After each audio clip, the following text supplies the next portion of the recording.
बिस्मिल्लाहिर्रहमानिर्रहीम।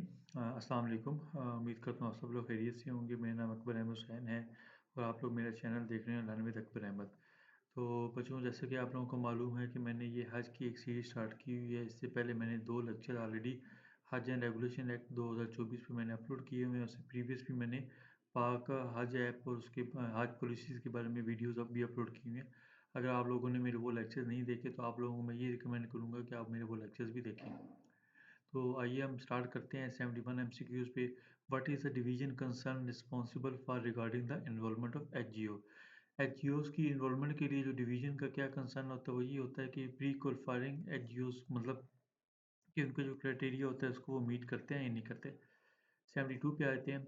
Does involvement of an HGO under this act grant them the right to Hajj quota. तो इसका answer क्या है? No, it does not.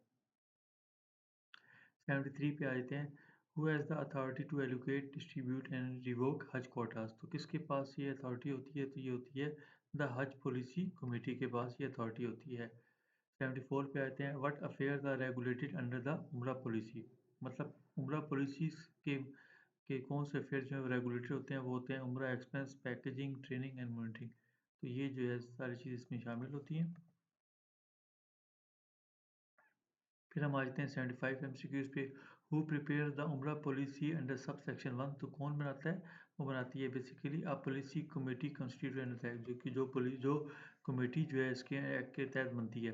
Who approve the Umrah policy under sub section 1। तो कौन approve करता है? बेसिकली ये फेडरल गवर्नमेंट करती है।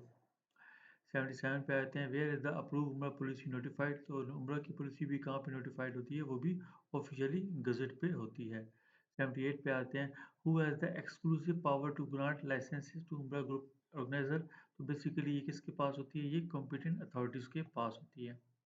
79 पे आते हैं। What action can the competent authority take regarding a licence. तो कौन से होते हैं? वो बेसिकली अमेंड कर सकते हैं, सस्पेंड कर सकते हैं, रिव्यू कर सकते हैं, रीइश्यू और उसको जो है रिवोक कर सकते हैं। 80 पे आते हैं। What must be serve before suspending और कैंसलिंग अ लाइसेंस। तो बेसिकली क्या होता है? इसके लिए आपको शो कॉज नोटिस जो है वो देना होता है। 81 पे आते हैं। Under what grounds can the competent authority suspend और कैंसिल अ लाइसेंस। तो बेसिकली कब करते हैं? जब आप वायलेशन ऑफ टर्म्स करते हैं या कंडीशंस को करते हैं। 82 पे आते हैं। What can the competent authority in cash and forfeit in case of a violation. तो बेसिकली ये आती है कि वो क्या चीज़ें रख सकती हैं। वो जो बैंक गारंटी है वो अपने पास इसको जो है वो रख लेते हैं, होल्ड कर लेते हैं। 83 who maintains the complete record of all licences issue to UGO नहीं होगा, यहाँ पे एचजीओस होगा। तो वो बेसिकली क्या होता है? वो होते हैं डिवीजन कंसर्न होते हैं। 84 पे आते हैं।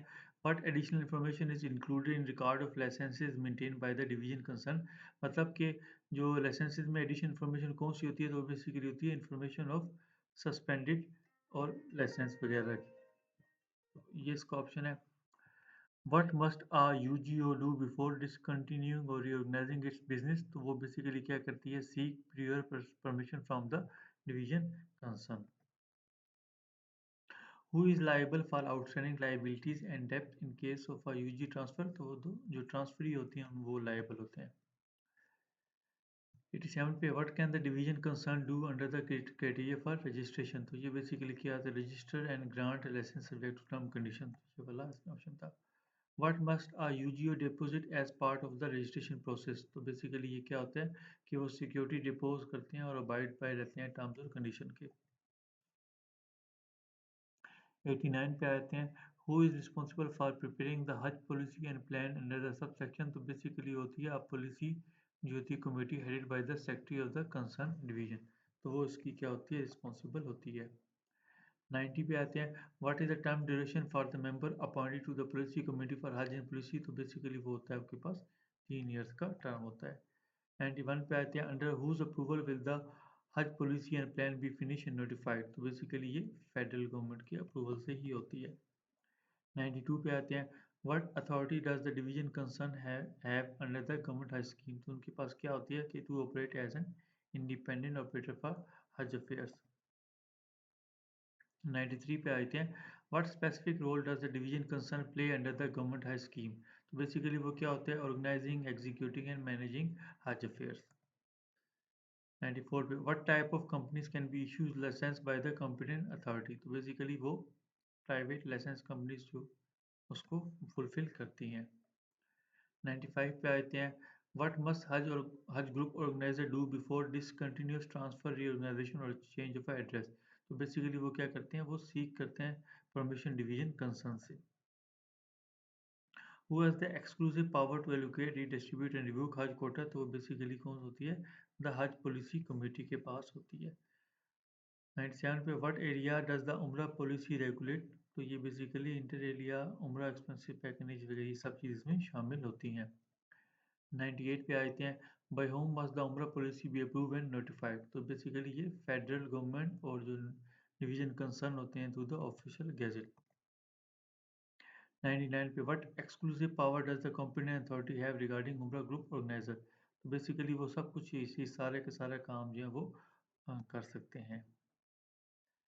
इसके बाद व्हाट डॉक्यूमेंटेशन और notification use to formalise the approval. जब हर उम्रा पॉलिसी जो है वो अप्रूव हो फॉर्मलाइज हो जाती है तो बेसिकली उसकी नोटिफाइड कर देते हैं ऑफिशियली गजट पर। 101 पर व्हाट आर हज और उम्रा ऑर्गेनाइजर लायबल फॉर। तो बेसिकली ये होते हैं एंड एक्ट ओमिशन नेग्लिजेंस और डिफॉल्ट। बेसिकली ये जो है इसमें इस चीज़ों के वो लायबल होते हैं। 102 पे what is the composition of the complaint disposable committee. तो बेसिकली इसमें क्या होता है कि इसकी जो होती है हायरार्की, इसमें 4 member chair by an officer not below the, मतलब तो 4 मेंबर होते हैं जिनका बीपीएस 20 से नीचे स्केल नहीं होता, जो कि सीडीसी का पार्ट होते हैं। तो सीडीसी की एब्रीविएशन क्या होती है, कंप्लेंट डिस्पोजल कमेटी। ये डिस्पोजल कमेटी ये बहुत ज़्यादा इंपॉर्टेंट आपके लिए हो सकता है।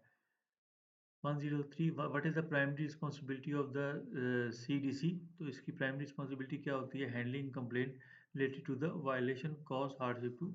ये 104 पे who has the authority to decide complaints under the provision of the act. तो किसके पास होती है ये, द सीडीसी के पास ही होती है। What is the composition of appellate committee. Appellate committee की जो कंपोजिशन क्या होती है, इसमें होता है कि 3 मेंबर जो होते हैं वो 21 स्केल से या उसके नीचे नहीं हो सकते। What is the role of appellate committee. तो बेसिकली ये क्या होता है, it hear and dispose of appeal against the decision of a CDC. तो ये इसका रोल होता है। 107 पे आते हैं what major penalties can the CDC impose on an HGO और UGO for violation of a agreement. तो बेसिकली ये क्या कर सकते हैं, सस्पेंशन कैंसिलेशन ये सारा का सारा काम कर सकते हैं। 108 what is the potential consequences of a major penalty imposed by the CDC. तो ये होता है कि रिडक्शन ऑफ, मतलब उनकी जो गारंटी के चेक होते हैं उसको वो अपने पास रख लेते हैं। 109 पे what does a minor penalty impose. तो माइनर पेनल्टी क्या होती है कि उनका जो है 5% जो है उससे लेस कोटा कर देते हैं। और लास्ट इसमें है what may the CDC issue in case of minor violation. तो ये होता है वार्निंग और a final proposal to the violation. ये बच्चों हमारे पास ओवरऑल एमसीक्यूज थे।